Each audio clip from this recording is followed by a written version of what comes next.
Ito pala yung flower ni bulaklak ni Sabrina, guys. Ganyan pala ang flower. So, ganyan pala ang flower ni Sabrina. Ang ganda. Oh. Parang rosette.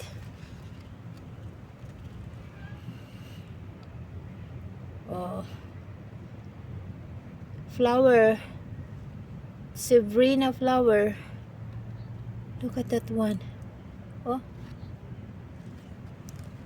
Parang rosette. Ito yung kanyang dahon. Ayan. Napabayaan ko na. Dito sa sulok. Mukhang may sakit. Mukhang may mga sakit yung mga dahon. Hindi. Alikabok lang yan. Ayan. Okay.